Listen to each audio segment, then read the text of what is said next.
मैं विनोद कुमार आप सभी का स्वागत करता हूं। आज हम पढ़ेंगे इकाई 4 त्रिकोणमिति, जिसके अंक है 11। त्रिकोणमिति है अनुपात। तो सबसे पहले लेते हैं त्रिकोणमिति। त्रिकोणमिति को जो अंग्रेजी शब्द है इसको त्रिकोणोमेट्री कहते हैं, जिसकी जो उत्पत्ति है वो ग्रीक भाषा के शब्दों से हुई है, जिसको हमने 3 भागों में बांटा है, ट्री, ओमेट्रॉन। अब यहां ट्री का अर्थ होता है 3, गोन का अर्थ क्या हो गया, भुजा, और मेट्रॉन का अर्थ हो गया आपका मां। इसी प्रकार हिंदी वाले शब्दों को त्रिकोणमिति को भी हमने 3 भागों बांटा है। त्रि का अर्थ क्या होता है 3, कोण यानी कोण होता है, एंगल होता है, मिति यानी मां। तो त्रिकोणमिति का जो शाब्दिक अर्थ आता है वो होता है त्रिभुज का माप। अब यहाँ त्रिभुज ही क्यों है, क्योंकि यहाँ हमने पढ़ा कि 3 भुजा की जो माप होती है। अब 3 भुजा किसमें होती है, त्रिभुज में होती है, जबकि हिंदी वाला में क्या कह रहा है 3 कोण माप। अब जिसमें 3 कोण किसमें होते हैं, केवल त्रिभुज में ही होते हैं। तो त्रिकोणमिति का जो शाब्दिक अर्थ है वो क्या हो गया, त्रिभुज का मापन। त्रिकोणमिति में एक त्रिभुज की भुजाओं और कोणों के बीच के संबंधों का अध्ययन है वो किसमें किया जाता है, त्रिकोणमिति में किया जाता है। अब जो त्रिभुज है, हम बात कर रहे हैं यहां पर त्रिभुज, तो त्रिभुज का जो वर्गीकरण है वो कितने भागों में किया गया है,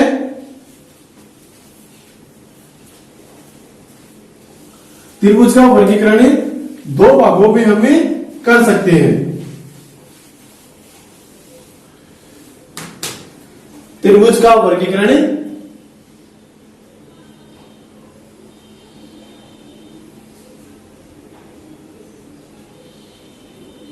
त्रिभुज का वर्गीकरण, तो त्रिभुज को कितने भागों में बांट सकते हैं, त्रिभुज को हमें 2 भागों में बांट सकते हैं। नंबर 1, एक है भुजाओं के आधार पर, भुजाओं के आधार पर, और दूसरा अपना किसके आधार पर है, कोणों के आधार पर, कोणों के आधार पर। तो त्रिभुज को हमने 2 भागों में बांट दिया, एक भुजाओं के आधार पर और दूसरा कोणों के आधार पर। फिर भुजाओं के आधार पर भी त्रिभुज 3 प्रकार के होते हैं। कौन कौन से होते हैं, समबाहु त्रिभुज, नंबर 2 द्विबाहु त्रिभुज, नंबर 3 विषमबाहु त्रिभुज,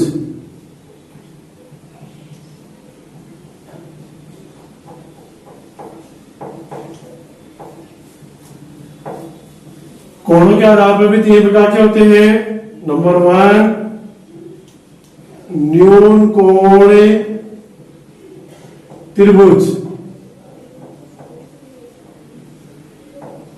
नंबर 2 समकोण त्रिभुज, और नंबर 3 अधिक कोण त्रिभुज। तो त्रिभुज का वर्गीकरण हमने 2 भागों में कर दिया, भुजाओं के आधार पर और कोणों के आधार पर। भुजाओं के आधार पर 3 प्रकार के हो गए, समबाहु, द्विबाहु और विषमबाहु, जबकि कोणों के आधार पर भी 3 प्रकार के होते हैं, न्यून कोण, समकोण और अधिकोण त्रिभुज। अब समबाहु त्रिभुज, सम यानी समान, बाहु यानी भुजा, ऐसा त्रिभुज जिसकी कोई सभी तीनों भुजाएं क्या हो, समान माप की, उसे समबाहु त्रिभुज कहते हैं। सम यानी समान होगी, बाहु यानी भुजा, ऐसा त्रिभुज जिसकी तीनों भुजाएं समान माप की हो उसे समबाहु त्रिभुज कहते हैं। सम यानी समान, द्वि यानी 2, बाहु यानी भुजाएं, ऐसा त्रिभुज जिसकी कोई 2 भुजाएं समान माप की हो उसे हम समद्विबाहु त्रिभुज कहते हैं। विषम यानी अलग अलग, बाहु यानी भुजाएं, ऐसा त्रिभुज जिसकी तीनों भुजाएं अलग अलग माप की हो उसे क्या कहते हैं, विषम बाहु त्रिभुज कहते हैं। कोणों के आधार पर बात करते हैं, न्यून कोण त्रिभुज, ऐसा त्रिभुज जिसका प्रत्येक कोण न्यून कोण हो अर्थात 90 डिग्री से छोटा हो उसे न्यून कोण त्रिभुज कहते हैं। समकोण त्रिभुज, ऐसा त्रिभुज जिसका कोई एक कोण समकोण हो उसे समकोण त्रिभुज कहते हैं। अधिकोण त्रिभुज, ऐसा त्रिभुज जिसका कोई एक कोण 90 डिग्री से बड़ा और 180 से छोटा अर्थात अधिकोण हो उसे अधिकोण त्रिभुज कहते हैं। यह हो गया त्रिभुज का वर्गीकरण। परंतु हम यहां पर पढ़ रहे हैं त्रिकोणमितीय अनुपात। तो जो त्रिकोणमितीय अनुपात है उनका विशेष जो संबंध होता है कौन से त्रिभुज से होता है, केवल समकोण त्रिभुज से होता है।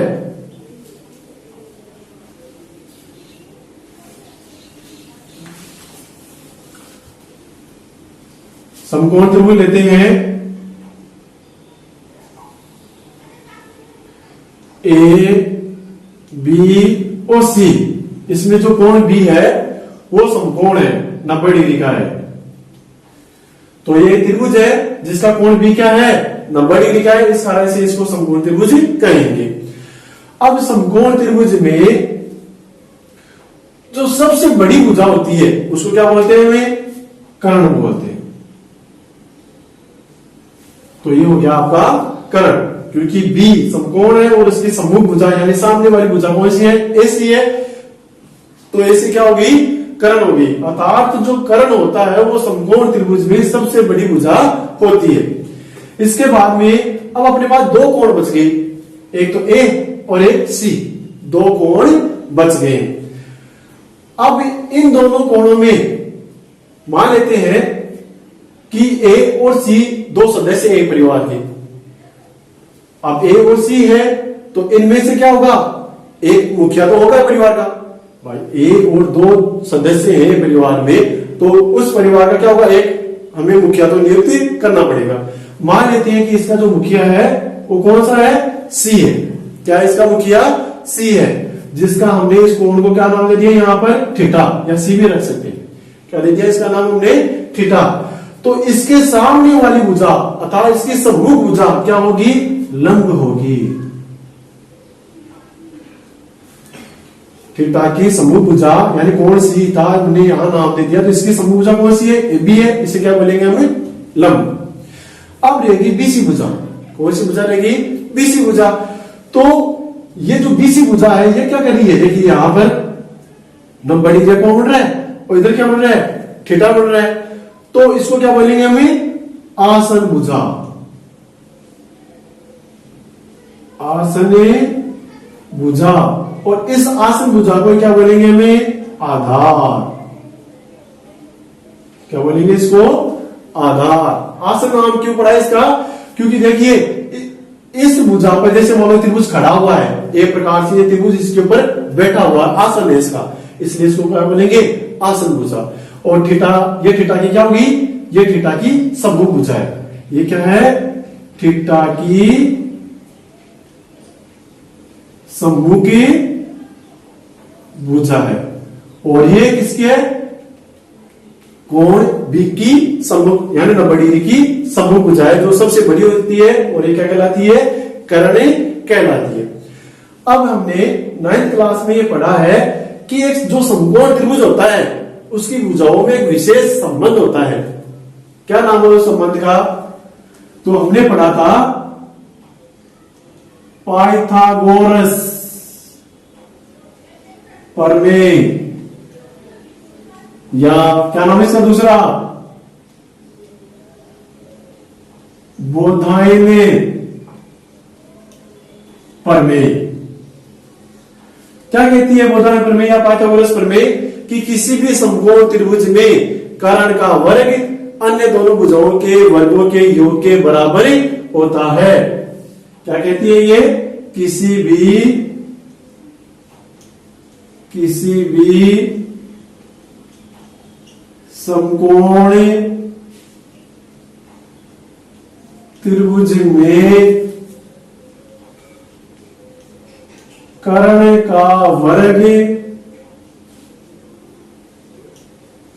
शेष अन्य दोनों भुजाओं के वर्गों के योग के बराबर होता है। अर्थात कर्ण स्क्वायर बराबर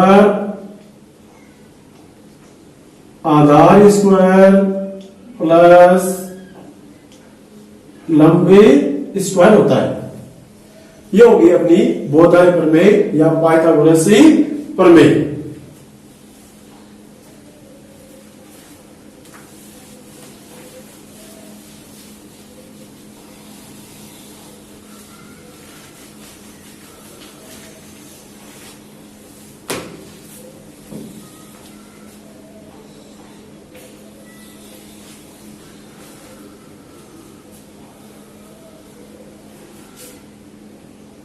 वापस समकोण त्रिभुज लेते हैं।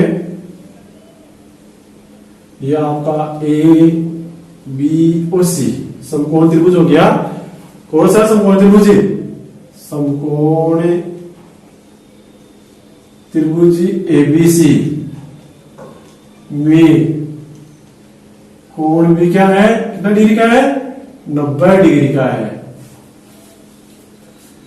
तो 90 डिग्री का है, इसके लिए ये क्या हो गया आपका कर्ण हो गया। यहां हम थीटा ले लेते हैं तो थीटा की समभुजा क्या हो जाएगी आपका लंब हो जाएगी और 90 डिग्री और थीटा को बढ़ाने वाली भुजा आपकी आसन भुजा होती है, उसको क्या बोलते हैं? हमें आधार कहते हैं। ये हो गया आपका आधार। तो कर्ण के लिए पहला अक्षर आ गया। कर्ण के लंब के लिए एल और आधार के लिए पहला अक्षर क्या हो जाएगा आपका ए। अब जो त्रिकोणमितीय अनुपात होते हैं वो कितने होते हैं? 6 होते हैं। त्रिकोणमितीय अनुपात कितने होते हैं? 6। त्रिकोणमितीय अनुपात कितने बताए भी? 6। कौन कौन से होते हैं? 6। जैसे साइन थीटा, थीटा लगा देते साथ में, cos theta, tan theta, cot theta, sec theta और कोसेक थीटा। कितने त्रिकोणमितीय अनुपात होते हैं? 6। Sine, cos, tan, cot, sec और कोसेक। जिसमें से साइन थीटा का व्युत्क्रम क्या होता है? साइन थीटा का जो व्युत्क्रम होता है कौन सा होता है? कोसेक थीटा होता है। कौन सा होता है? Cosec theta. व्युत्क्रम जानते हो? व्युत्क्रम का होता है उल्टा, अपोजिट होता है। जैसे मान लेते हैं कि साइन थीटा का मान आपके पास 2/5 आया तो कोसेक का क्या आएगा? 5/2 हो जाएगा। कोस थीटा का व्युत्क्रम में क्या होगा? कोस का होता है सेक थीटा और टेन थीटा का व्युत्क्रम क्या होता है? टेन थीटा का व्युत्क्रम होता है आपके कोट थीटा। साइन थीटा का व्युत्क्रम कोसेक थीटा, कोस थीटा का व्युत्क्रम सेक थीटा और टेन थीटा का व्युत्क्रम क्या आता है? Cot theta.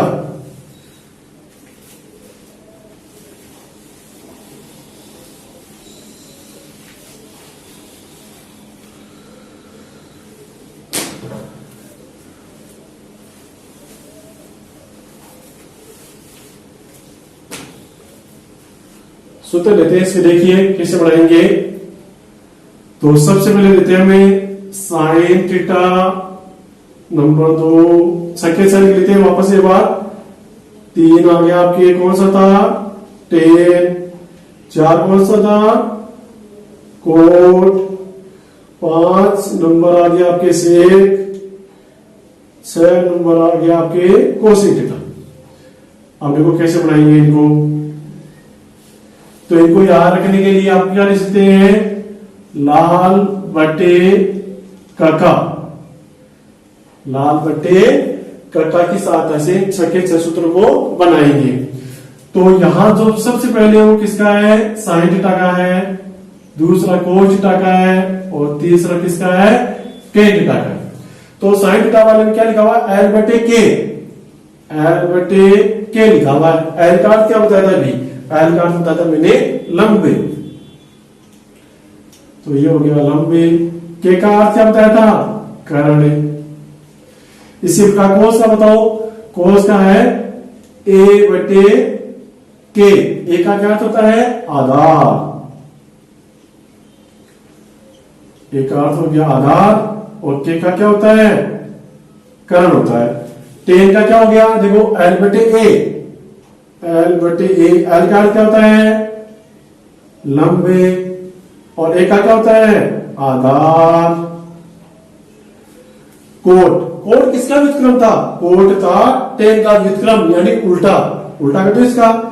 ये एल बटे ए है तो ये हो जाएगा ए बटे एल, अर्थात आधार बटे लंबे। सेक, सेक किसका व्युत्क्रम होता है, कोस का, तो कोस वाले को उल्टा कर दो, तो के बटे ए, यानी कर्ण बटे आधार। और कोसेक किसका व्युत्क्रम था, साइन का, साइन का लिखा था एल बटे के, तो इसका हो जाएगा के बटे एल, यानी कर्ण बटे लंबी हो जाएगा। तो ये 6 सूत्र आपके पास आ गए। Sine theta cos, sine theta का हो गया लंब बटे कर्ण, कोस का हो गया आधार बटे कर्ण, टेन का हो गया लंब बटे आधार, कोट का हो गया आधार बटे लंब, से का हो गया कर्ण बटे आधार, और कोसे का हो गया कर्ण बटे लंब।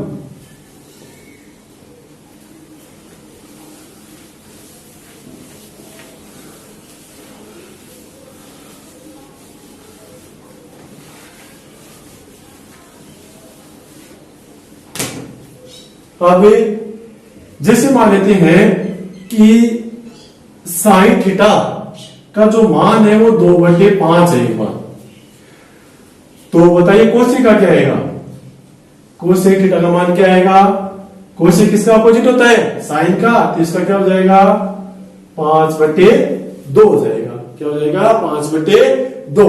यदि मैं 2/5 को गुणा करूं 5/2 से तो क्या आएगा, तो देखिए 5 से 5 कैंसिल हो जाएगा, 2 से 2 कैंसिल हो जाएगा, तो क्या देगा 1। या फिर 2 को 5 से गुणा करो 10 से, 5 को 2 से गुणा करने पर 10, 10 में 10 का भाग कितनी बार गया, 1 बार। इसका अर्थ हो गया कि 2/5 था क्या, 2/5 हमने मान लिया था किसका, साइन थीटा का। किसका मान लिया था, साइन थीटा का। ये इंटू 5/2 किसका मान था, कोसेक का, तो हमने लिख दिया कोसेक। यदि साइन थीटा को कोसेक थीटा से गुणा करते हैं तो क्या आता है, 1 आता है। क्या आता है, 1। इसी प्रकार कोस थीटा यानी लेते हैं इधर, तो 6 सूत्र हो गए अपने, 7 नंबर लेते हैं। साइन थीटा को गुणा करेंगे किससे, कोसेक थीटा से, तो मान क्या आएगा 1। इसके बाद में कोस थीटा का व्युत्क्रम क्या था, इसके व्युत्क्रम सेक, गुणा करने पर क्या आएगा 1। इसके बाद में बताओ देखिए टेन था, और टेन का व्युत्क्रम कौन सा था, कोट था, गुणा करने पर क्या आएगा 1 आ जाएगा।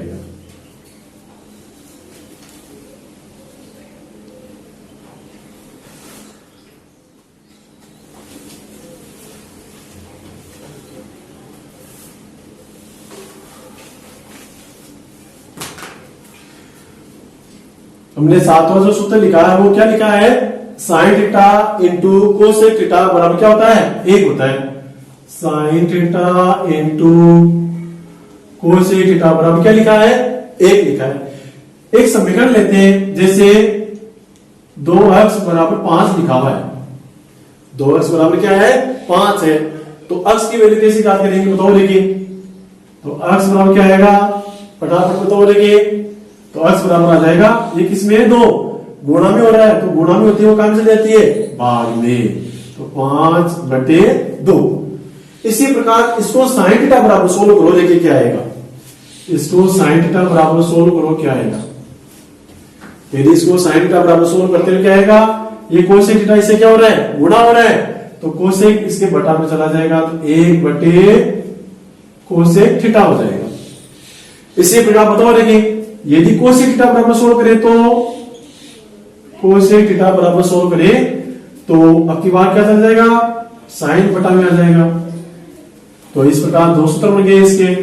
इसी प्रकार कोस और सेक में बना सकते हैं, cos theta into sec theta बराबर क्या होता है, 1 होता है, तो कोस थीटा बराबर क्या हो जाएगा 1/सेक, और सेक थीटा बराबर क्या होता है 1/कोस। इसी प्रकार वो बना सकते हैं, टेन और कोट के बना सकते हैं, tan theta into cot theta बराबर क्या होता है 1 होता है, तो टेन थीटा बराबर क्या हो जाएगा 1/कोट, और कोट थीटा बराबर क्या हो जाएगा 1/10 हो जाएगा।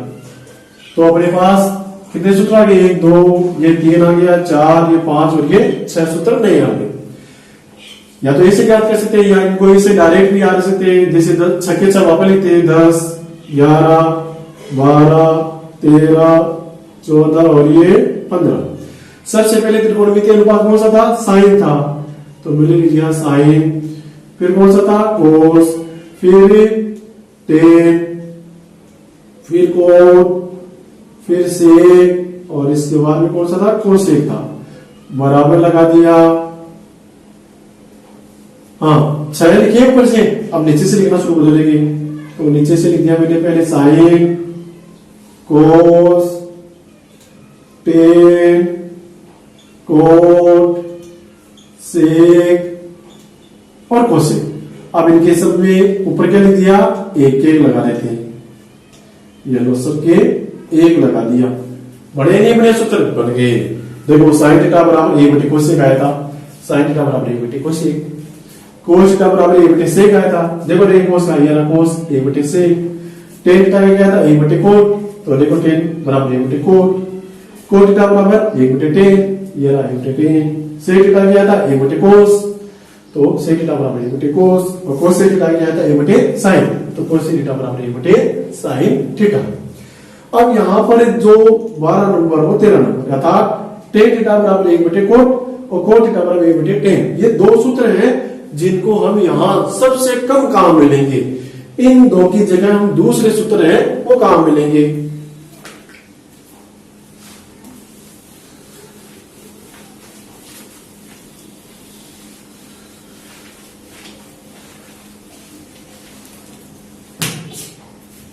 देखिए आगे 16 नंबर टेन थीटा।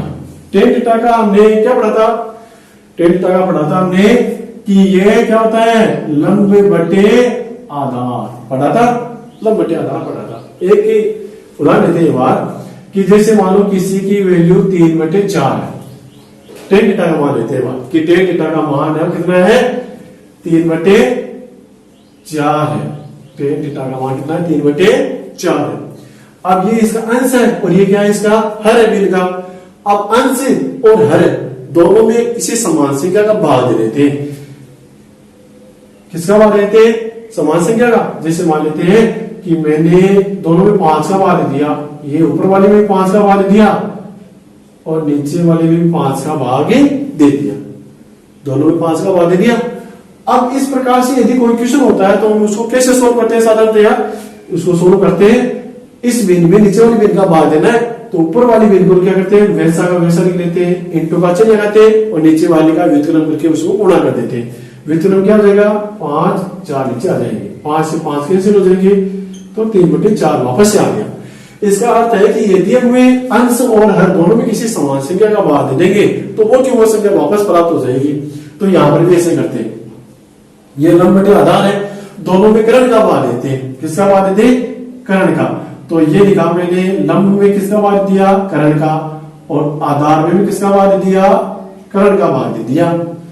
अब L बटे K किसका सूत्र था बताओ। देखिए मैंने जो 1 से लेकर 6 तक जो सूत्र बताए थे आपको, उनमें से L बटे K किसका सूत्र है, तो L बटे K सूत्र था साइन थीटा का। किसका सूत्र था, तो मैंने लिख दिया यहां साइन थीटा। अब A बटे K किसका सूत्र है, ये है आपके कोस थीटा। तो इस प्रकार tan थीटा बराबर क्या हो गया, साइन थीटा बटे कोस थीटा हो गया। इसी प्रकार tan के बाद में किसका नंबर आएगा, कोट थीटा। तो कोट tan का क्या होता है, अपोजिट होता है, या पहले वाली से बना लो, तो अपोजिट कर दो, कोट थीटा बटे साइन थीटा।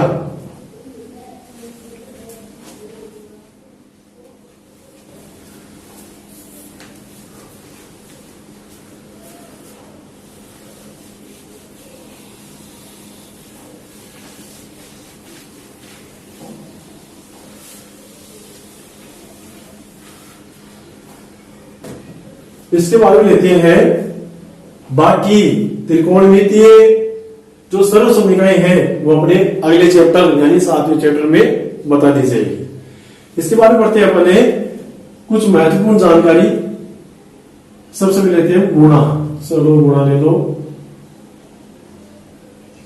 और इधर ले लेते हैं योग। रूट वाली जो संख्या है उनका गुणा और योग लेते हैं। जैसे √2 इंटू √2, √2 को यदि √2 से गुणा करेंगे क्या आएगा, √4, और √4 का वर्गमूल कितना होता है, 2 हो जाएगा। ये किसका चिन्ह है, इसको रूट बोलते हैं इंग्लिश में, और हिंदी में क्या चिन्ह नाम है इसका, करणी चिन्ह। क्या बोलते हैं इसको, करणी चिन्ह। √2 को √2 से गुणा करने पर 2, अर्थात जब दो समान संख्याएं जो रूट के अंदर लिखी हुई है उनको यदि हम गुणा करेंगे तो रूट का चिन्ह हटा दो आप, या इसको ऐसे लिख सकते हैं √2 इंटू √2, तो √4 हो गया, √4 का वर्गमूल कितना होता है, 2 होता है। इसी प्रकार √3 इंटू √3 बराबर 3 आ जाएगा, √5 इंटू √5 बराबर 5 आ जाएगा। √2 इंटू √2 इंटू √2 बराबर क्या आएगा, तो √2 को √2 से गुणा में क्या आता है, 2 आता है। 2 को √2 से गुणा करो तो आता है 2 √2। इसी प्रकार √3 इंटू √3 इंटू √3, √3 को √3 से गुणा करो तो 3 आएगा। 3 को √3 से गुणा करो तो ये हो जाएगा 3 √3। आगे बढ़ते हैं तो √5 इंटू √5 इंटू √5, तो √5 को √5 से गुणाने पर 5 आएगा। 5 को √5 से गुणाने पर 5 √5 आ जाएगा। यदि हम √2 को गुणा करते हैं √3 से तो क्या आएगा, √6 हो जाएगा। 2 को 3 से गुणा पर 6। योग की बात करते हैं तो √2 प्लस √2 बराबर क्या आएगा, कितनी संख्या ये, 2 बार 1 2, तो ये हो गया 2 √2।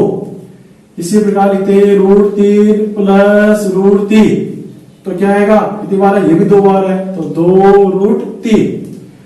√5 प्लस √5 ये भी 2 बार है, तो 2 √5।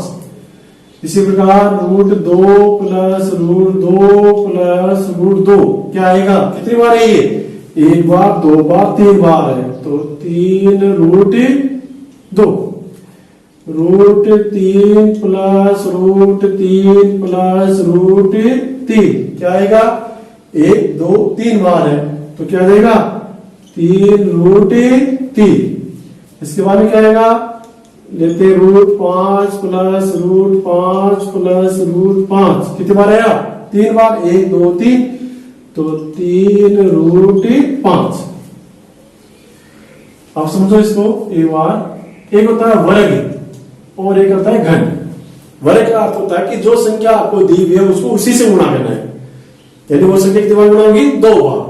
और घन का अर्थ हो गया वो संख्या कितनी बार गुणा होगी, 3 बार। जैसे मान लेते हैं मैंने कहा कि √2 इंटू √2, तो क्या आया 2, क्या इसको ऐसे लिख सकते हैं, 2 का स्क्वायर पोजीशन लिया तो क्या आएगा, यानी √2 को कितनी बार लिखना है, 2 बार, यानी ऐसे √2 इंटू √2 तो क्या आ जाएगा इसका 2 आ जाएगा।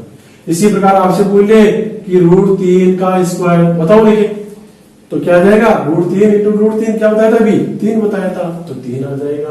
आपसे पूछ ले √2 का क्यूब बताओ, तो √2 कितनी बार बना रहा है, 3 बार आएगा।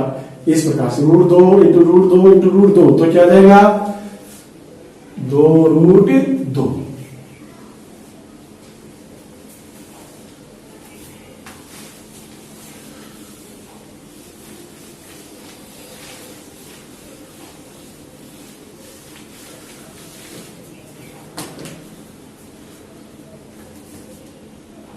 अब एक सारणी बनाते हैं, विशेष कोणों के त्रिकोणमितीय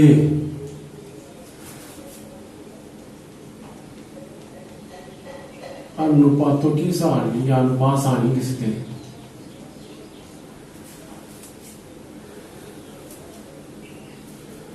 तो यहां सारणी बनाएंगे एक,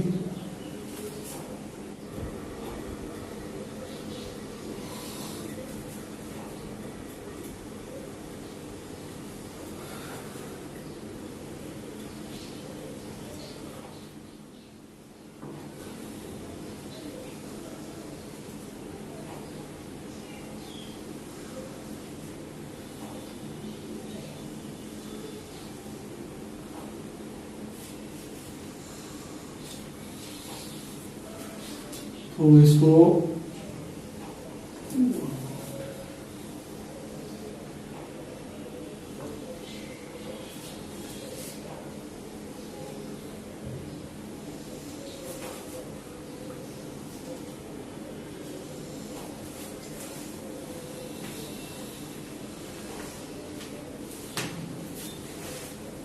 तो यहां लिखेंगे कोण। अब जो कोण है अपना वो लेते हैं एक तो डिग्री में या फिर रेडियन में। इधर लेते हैं त्रिकोणमितीय अनुपात, तो यहां लेते त्रिकोणमितीय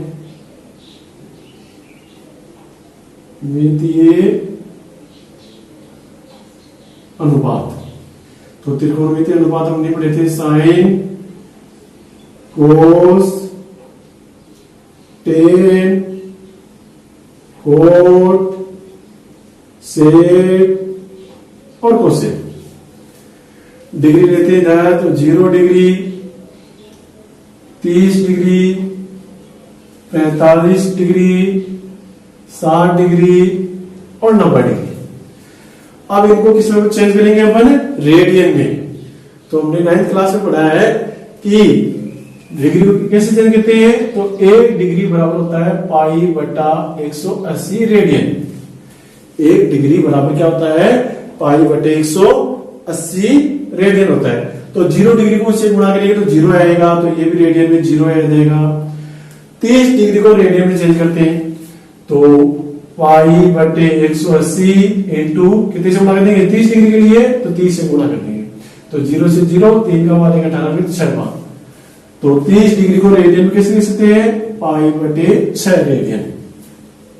इसी प्रकार 45 डिग्री को कैसे लिखेंगे, तो पाई बटे 180 को गुणा करेंगे कितने से, 45 से। तो क्या आ जाएगा आपके पास 1/4, क्योंकि 45 का बार लेंगे तो कितनी बार चला जाएगा इसमें, 4 बार।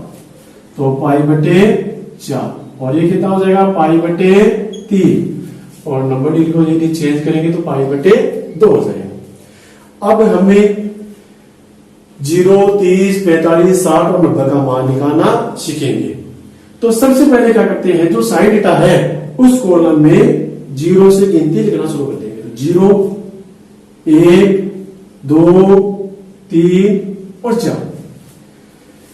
0 से हमने कहा था गिनती लिख ली, 4 तक गिनती लिख ली। अब लास्ट में क्या है, अपने 4 आया, उस 4 का सभी में भाग दे देंगे। तो इसमें क्या लिखेंगे, बटा 4 आ जाएगा, ये भी बटा 4, इसके भी नीचे बटा में 4 लिख दिए, यानी सभी का हमने क्या कर दिया, सभी में 4 का भाग दे दिया। अब इनका क्या लगाएंगे, रूट का चिन्ह लगाएंगे, ये रूट का चिन्ह लगा दिया। अब इसको सोल्व कर लेंगे, तो 0 में 4 का बांटेंगे तो 0, तो इसका वर्गमूल निकालेंगे तो क्या आ जाएगा, 0 आ जाएगा। अर्थात साइन 0 का मान क्या होता है, 0 होता है। 1/4, a का वर्गमूल क्या होता है, 1 होता है। 4 का वर्गमूल क्या होता है, 2 होता है। इस प्रकार साइन 30 या साइन π/6 का मान क्या हो गया, 1/2 होता है। इसी प्रकार 2/4 है, तो पहले इनका सरलतम रूप में चेंज करेंगे, तो 2 का बांटेंगे तो ये आएगा 1 और ये आ जाएगा 2। तो a का वर्गमूल क्या होता है, a का वर्गमूल 1 होता है, 2 का √2 हो जाएगा। तो इस प्रकार से साइन 45 का मान क्या आ गया, 1/√2। 3 का वर्गमूल होता है √3 और 4 का क्या होता है, 4 का होता है 2, तो √3/2। इसको सोल्व करेंगे, 4 में 4 का बांट दो, या तो 1 का वर्गमूल भी 1, या फिर 4 का वर्गमूल 2 और फिर नीचे वाले 4 का वर्गमूल 2, तो 2/2, 2 में 2 का बांटने पर 1। तो इस प्रकार से साइन थीटा में साइन 0 डिग्री का मान 0, साइन 30 का मान 1/2, साइन 45 का मान 1/√2, साइन 60 का मान √3/2 और साइन 90 का मान 1 होता है। अब देखो यहां पर C लिखा हुआ है, C यहां पर C लिखा हुआ और यहां पर भी C का अर्थ मान लो कॉपी। हमें क्या करनी है, कॉपी करनी है, नकल करनी है। क्या करनी है, नकल करनी है, यानी इनके ऊपर जो संख्या लिखी हुई है उनकी नकल करनी है। परंतु नकल करने का भी एक तरीका है, अर्थात जो सबके लास्ट में था उसको सबसे पहले और पहले वाले को सबके लास्ट में उल्टा करना है। तो ये है, इसकी पूंछ पकड़ेंगे इधर से और इसको पकड़ के इधर ले आएंगे, तो इसके लास्ट में क्या लिखा हुआ बताओ, देखिए 1 लिखा हुआ है। फिर √3/2, फिर किसका नंबर है, 1/√2, फिर 1/2 और फिर 0। तो इस प्रकार से किसका मान आ गया अपने पास, कोस का मान आ गया। कोस 0 का मान 1, कोस 30 का मान